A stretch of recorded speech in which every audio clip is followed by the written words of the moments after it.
This past week has been the longest year of my life, and that was before I heard that Dr. Phil was participating in ICE raids. This is an unfair question, but what's the one thing Trump has done so far that surprised you the most? I would say, one, that kind of petty retaliation of withdrawing protective details from people who have gotten his goat. He included Mike Pompeo, his former Secretary of State, and Brian Hook, his former Assistant Secretary of State, on that list. And I still can't figure out, what does Trump have against Pompeo and Hook? Why does he not care if they live or die? This just kind of came out of left field for me. Catherine? I would mention that Trump is thinking about tariffing Taiwanese semiconductors. Why? I have no idea, unless President Xi of China, planted a bug in his ear. All right. Those are both very surprising, but you are both wrong. The correct answer, the most craziest thing, was Trump's threat to impose 100% tariffs on Spain, which he apparently mistook for South Africa.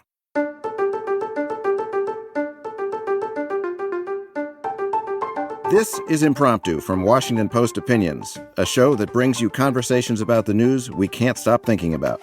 I'm Dana Milbank, a columnist here at the Post, and this week we're trying to make sense of the foreign policy, if one can call it that, coming out of Trump's White House so far. There's a lot to keep track of: freezing all foreign aid that doesn't go to Israel or Egypt, his ongoing obsession with Greenland and now the Panama Canal, his threatened tariff war with Canada, Mexico, and China, his standoff with Colombia, his call to clean out Gaza, ditching the WHO and moving to purge USAID staffers. With the fire hose of news lately, it's difficult to separate the truly catastrophic from the merely horrifying. In fact, I have no idea how to do this, but I have two colleagues here who hopefully do. I'm Catherine Rampell. I'm an op-ed columnist at the Washington Post. I primarily focus on economics and public policy. This is Max Boot. I'm a national security columnist for the Washington Post and a senior fellow at the Council on Foreign Relations. All right. Let's start with what happened with the Colombian president over the weekend. President Petro said he wouldn't accept U.S. military planes with shackled deportees to land in the country, saying the migrants must be treated with the dignity that a human being deserves. Trump threatened steep tariffs, and Petro folded. Max, is this sort of bullying going to be the template for Trump's foreign policy? Oh, clearly, yes. And I think Trump will be encouraged to bully more allies based on the fact that Colombia seemed to back down in this confrontation. I mean, I think this is, even though it's, Trump can, beat his breast and claim it's a short-term win, I think it just sets a very dangerous precedent, because it's basically the president of the United States using threats of massive tariffs and sanctions and, visa cancellations and every other instrument at his disposal to bully U.S. allies and trade partners to get what he wants. And normally those kinds of sanctions and tariffs and so forth have been reserved for, rogue states. They've been used against countries like China and Russia. But now Trump apparently wants to use them against Colombia, against Canada, against Mexico, against Denmark. And this is really turning the U.S. into a rogue regime internationally and undermining our historic commitment to free trade and the rule of law. And it's a bad look for the United States. I would add that former President Biden sent lots of deportation flights to Colombia without issue. It never required a potential international conflagration or threats of a trade war. It was just diplomacy. What was different here was that Trump wanted the pageantry, for lack of a better word, of military flights, which unnecessarily, besides being very expensive, as opposed to commercial flights, unnecessarily antagonized one of our important allies in Latin America. And that was the issue here. This has nothing really to do with the specific policy objectives that Trump cares about. If he wants to get deportees out of the country, he could have just continued doing that. And I am not even convinced that there was much of a concession here. In the end, hopefully, knock on wood, that we're not going to have a trade war with Colombia. Right. But is he really going to continue sending military flights to to Colombia. I don't know. It may have just been for photo ops in the initial few days of his administration. Because again, it's much more expensive to do. And a lot of other countries don't also want those planes in their airspace. So it looks like a win for Trump over nothing, but I'm not even sure anything was accomplished. Right, except maybe temporarily driving up the price of coffee. So do you, predictions are perilous in the Trump era. Do you guys expect that we're going to have a trade war or maybe a hot war with Greenland? Or is this all just noise?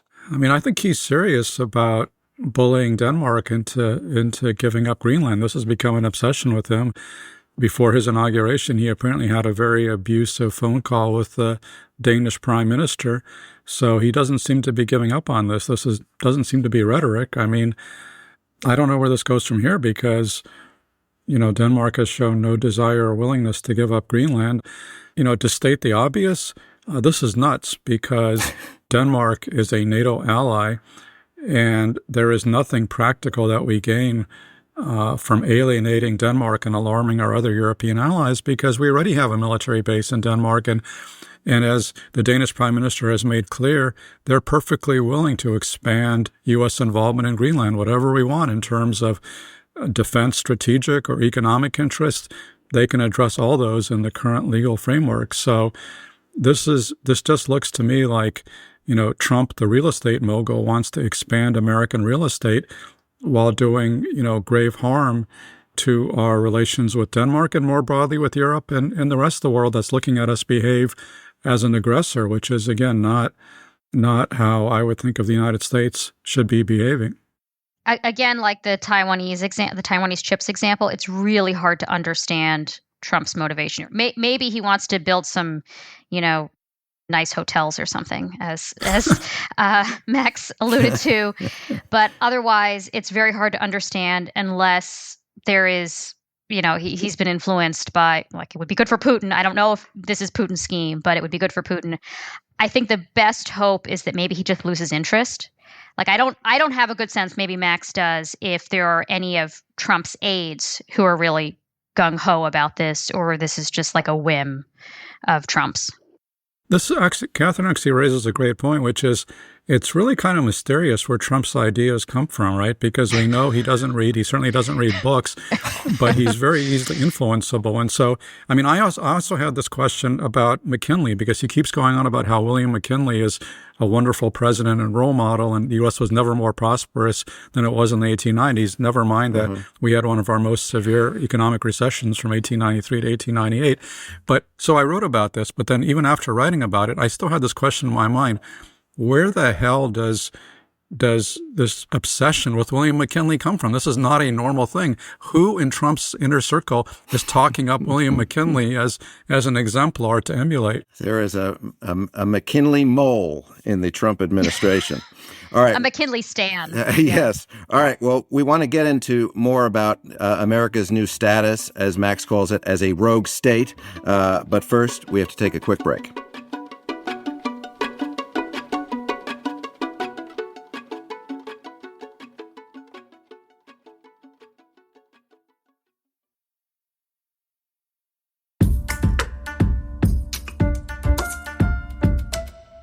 Welcome back. I'm Dana Milbank, and this is Impromptu. We started talking about the possibility of a trade war. Catherine, I want to put you on the spot. Is it going to happen, or is it not going to happen? Define trade war. Oh, fine. You're going to answer a question with a question, are you? Well, we had trade wars in the first Trump term, and at the time they looked, insane, but by comparison, they were relatively limited, right? We had a trade war with China. We had a trade war with Europe. We, for a while, had something of a trade war with Canada and Mexico.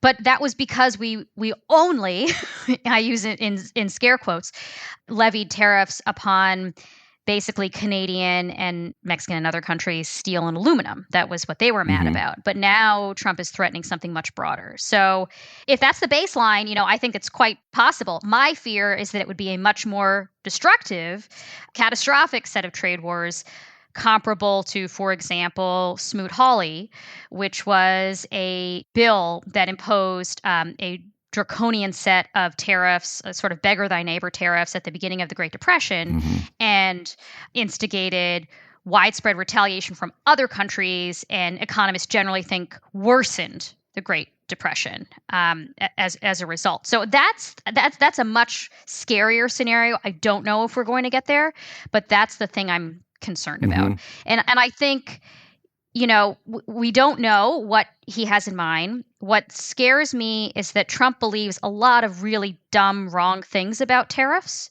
So he thinks foreigners pay them, that Americans will basically be held harmless. In fact, will benefit from tariffs, which is not the case. At least part of the incidence of his proposed tariffs would befall American businesses and consumers. So but if he genuinely believes that, then I think the bar is lowered for doing something really dumb, because he thinks it'll be costless, essentially. He also believes that he is the first president in American history to impose tariffs on China. And that is absolutely true, only if you don't count all other previous American presidents, going all the way back to George Washington. I mean, I would say in terms of, are we going to see massive trade wars? I mean, I think we will certainly see some trade wars, because Trump seems to imagine that tariffs are a magic elixir that will fix any policy issue, many of them completely unrelated to trade. So, he thinks that by, threatening tariffs on Russia, he will get Russia to come to the negotiating table in Ukraine. Never mind that Russia doesn't actually export anything to the United States, so the tariff threat is utterly meaningless. But he thinks that tariffs will solve every problem. But I think there's a reason why the stock market has been, rising so rapidly since the election, and that's in part because I think Wall Street kind of discounts his tariff threats, because I think there's kind of an assumption that if he raises tariffs too steeply, it's going to tank the U.S. economy, and therefore the assumption is he's not going to do that because he really cares about Wall Street and the economy. That's been my assumption, Max. I mean, the only thing that Trump loves almost as much as himself is the stock market. So that's the one thing that argues strongly against a trade war. All right, let's go back to what Max had said about us becoming an international pariah, a rogue state. There's something to be said for the madman theory, although in this case it may not be a theory, that it may be an actual madman. Might that work, or might it drive all of our allies into the inviting, welcoming arms of China? What do you guys think? I mean, I'm skeptical that it will work. There's not much evidence that it worked. I mean, remember, the madman theory was Richard Nixon's theory in the early 1970s, that if he acted nuts, North Vietnam would get really scared and end the war. In fact, it didn't work. They did end the war, but they ended it on North Vietnam's terms. And then, Trump tried to use that theory in his first term with countries like North Korea and Iran and China, and didn't really get anywhere. I mean, it would be nice if he got somewhere this time with all of his over-caffeinated tweets and the like. But again, I'm skeptical that all of his huffing and puffing is actually going to make actual rogue regimes like Iran, North Korea, China, or Russia fold. I think it's much more likely to achieve results against U.S. allies like Colombia, who are much more vulnerable to U.S. pressure. But those are not the regimes against whom we should be exerting our influence. That's just, bullying behavior, which is going to gradually undermine America's international legitimacy, which has been the basis of American power since 1945. I would add to that if we do want to exert pressure on states whose behaviors we are unhappy with, whether it's economic or human rights or anything else, we need friends. And to Max's point, the tools that Trump is deploying are much more effective against many of our friends. And besides causing them harm, and potentially us, if we have to pay higher prices for coffee or what have you, it also alienates them from our cause, right? Like, there's a different way to go about pressuring China. I guess I'm an old fuddy-duddy, but I'm old enough to remember the Trans-Pacific Partnership, which was President Obama's attempt to basically have a coalition of the willing band together with a bunch of allies to set the rules of the road on trade, to pressure China to conform to how we thought the rules of trade should operate rather than how China did. That there was a multinational aspect to all of that was very helpful. Ultimately, Democrats and Republicans turned against it. Trump pulled us out of that compact, and now there's plenty of incentive for some of these countries that are sort of stuck in the middle, particularly in Asia, to side with China's rules of the road instead of ours, particularly if they find that there's no advantage, to doing the things that we want, because Trump is so erratic that one day, they're on good terms with him. The next day he'll blow up and threaten more tariffs, which we've seen him do with other allies around the world. Yeah. There does seem to be one thing that Trump has done in the foreign policy realm that, at least to me, was a pleasant surprise, and he did not force Ukraine to surrender to Russia immediately. And so that's why I'm today nominating him for the Nobel Peace Prize. I don't know about you guys. There was one other thing that was a pleasant surprise, which is that Pete Hegseth, the newly confirmed Secretary of Defense, did not immediately fire General C.Q. Brown, who's the chairman of the Joint Chiefs of Staff, which is something that Hegseth had said needed to be done. All right. Baby steps. It all may turn out to be okay. All right. My last question applies to foreign policy, but also Trump's tactics broadly. He seems to be trying to shock everybody everywhere with everything all at once. And it certainly has had the effect of overwhelming any opposition, at least in the short run. But will he get away with it? Or will this all collide with reality and leave Trump with a pile of self-inflicted crises and an incapacitated U.S. government? I mean, what I see is that Trump is acting as president pretty much the way that he acted as a real estate mogul, which was basically screwing everybody he did business with, using every bit of leverage he had to extract maximum short-term profit. As a result of that, I've never met anybody in New York who dealt with Trump in a business sense who had a single good thing to say about him. Everybody kind of rolls their eyes and says they can't believe how he acted. And by the way, the Trump organization was not very successful. They went through multiple, real estate bankruptcies. His success is not as a businessman and negotiator, as a showman and, TV star. And one of my concern is that, he's trying to extract every single advantage from American power, trying to, screw over every ally and trade partner. And it's a very short-term mindset. And as Catherine said, a lot of countries around the world have options. China is out there. They're the largest trade partner for 120 countries around the world. So if countries feel like they're being bullied by the United States, they can easily turn to China as a counterweight. And that's something that Trump should be a lot more aware of. To put a finer point on an issue that Max just raised, in economics, there's a concept called repeated play. It's that, fool me once, you can fool me twice. I'm probably not going to, or try to fool me a second time. I'm probably not going to play ball with you again, right? Your actions are not credible. And that's what kept happening in his first administration, where he would come to a so-called deal with a country on trade or otherwise, and then he would change his mind and then rip it up. The other thing I would say is that, Dana, you phrased your question as something like, is this stuff going to work, or is it going to lead to incapacitated U.S. government?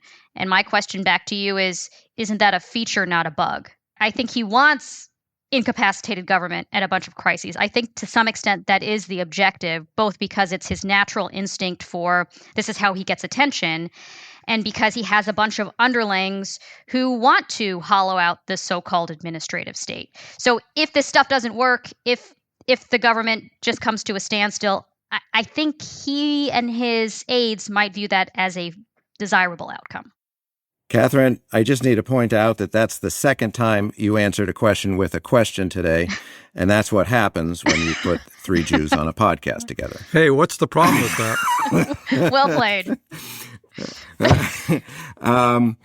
I was struck by something our colleague Eduardo Porter had today. The European Council on Foreign Relations had this poll, and the countries where voters thought that Trump would be the best for their country, what were the top two countries? They were Russia and China. So either the populace there is very smart, or that is exactly what they are hearing from their leaders. All right. And with that, we've got to wrap this up. Thank you both for joining me for this dazzling and exciting episode of Impromptu. Thanks, Dana. Great to be on.